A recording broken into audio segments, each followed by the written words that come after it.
नमस्कार दोस्तों, मैं हूँ प्रीति। आप लोगों का स्वागत करती हूँ अपने चैनल में। तो कैसे हैं आप लोग, यह बताने के लिए कमेंट बॉक्स में जय माता दी जरूर लिखिएगा।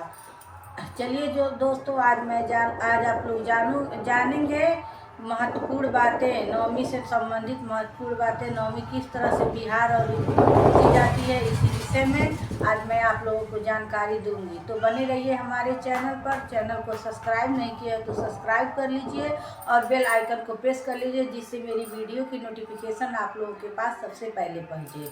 तो चलिए दोस्तों, जानते हैं कि नवमी की पूजा हम लोग किस प्रकार करते हैं और किस दिन है। नवमी की पूजा अष्टमी जो है शनिवार को पड़ रहा है 5 अप्रैल को। 5 अप्रैल को हम लोग नवमी की पूजा शाम को करेंगे। अष्टमी की रात में ही नवमी की पूजा किया जाता है। पूजन सामग्री में हमें क्या क्या सामान चाहिए, इससे भी संबंधित बहुत सारी जानकारियाँ दूंगी। तो बने रहिए आप लोग हमारे साथ हमारे चैनल में। तो चलिए मैं बताती हूँ इसमें क्या क्या सामग्री लगती है, कौन कौन से सामान से बनाया जाता है, क्या क्या बनता है, क्या क्या चढ़ता है। मैं सभी को आप लोगों के सामने क्लियर करके बता रही हूँ। इसको बनाने के लिए मिट्टी के बर्तन में ही बनाया जाता है। एक कलश खरीदा जाता है, एक कढ़ाई खरीदा जाता है बड़ा वाला, और छोटा कढ़ाई खरीदा जाता है। मिट्टी का कढ़ाई में, मिट्टी के कलश में कलश रखा जाता है। और उस दिन बनाने वाले सामग्री दाल पूड़ी, गुजिया पूड़ी, हलवा, मीठा भात, गुड़ वाली खीर बनती है।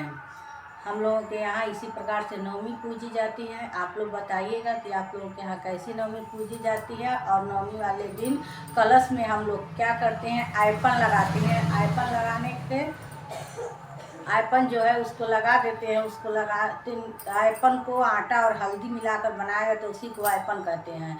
आयपन बनाकर उसको अच्छे तरीके से कलश पर लगाया जाता है। उसके बाद से सिंदूर लगाया जाता है। 7 आम का पल्लो रहता है। आम को पल्लो को अच्छी तरीके से टीक दिया जाता है। कलश में अच्छी तरीके से 7 जगह टीका जाता है। जहाँ हम लोग पूजा करते हैं वहाँ 7 जगह थापा भी मारा जाता है, 7 जगह सिंदूर लगता है। उसके बाद 7 जोड़ा दाल पूड़ी, 7 पूड़ी, 7 गुजिया, इसी तरह 7 करके सभी माताओं की पूजा हम लोग इसी प्रकार से करते हैं। उसमें छाग भी दिया जाता है। और नवमी की पूजा हम लोग इसी प्रकार से करते हैं। आप लोग कैसे करते हैं कृपया बताइएगा। नवमी के दिन अच्छे से पहले घर की साफ़ सफाई करते हैं। दिन में व्रत भी रहते हैं। कुछ लोग व्रत नहीं रहते हैं, कुछ लोग व्रत भी रहते हैं। और कुछ लोग बिना व्रत रखे ही सात्विक भोजन करके नहाकर शाम को अच्छी प्रकार से साफ़ सफाई, चूल्हे की, किचन की, हर एक चीज़ की अच्छी से साफ़ सफाई करके तभी हम लोग उस दिन नवमी का त्यौहार मनाया जाता है। बहुत ही सफाई का ध्यान देते हुए नवमी का त्यौहार मनाया जाता है। आप लोग कैसे मनाते हैं ये भी बताइएगा। हम लोग इसी तरह से सुबह उठकर हम तो व्रत रहते हैं। व्रत रहने के बाद से शाम को भी कढ़ाई चढ़ाने के बाद से उसके बाद से नवमी पूजी जाती है। हमारे घर में अच्छी साफ सफाई हो जाती है। उसके बाद से हम लोग नवमी पूजते हैं। नवमी पूजने के लिए कलश में हमको एक सिक्का, सुपारी, लौंग, इलायची, चना, फूल, अक्षत, यही सब डाल के कलश में रक्षा सूत्र बांधा जाता है। और एक कपड़ा है जो लाकर दुर्गा जी को हम लोग चढ़ाते हैं। उसमें खोइचा भी भरते हैं। आप लोग चाहे तो खोइचा भी भर सकते हैं माता को।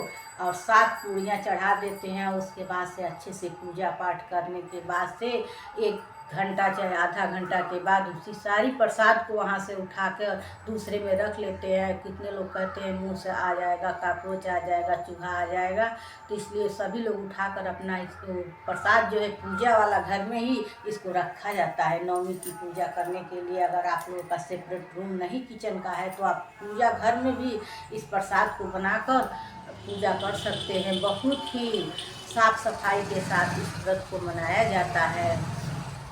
अष्टमी की तिथि को शनिवार को 5 अप्रैल के रात में नवमी की पूजा होती है। तो चलिए दोस्तों, यही हमारी महत्वपूर्ण बातें थी। और आप लोगों की नवरात्र की हार्दिक शुभकामनाएं। धन्यवाद।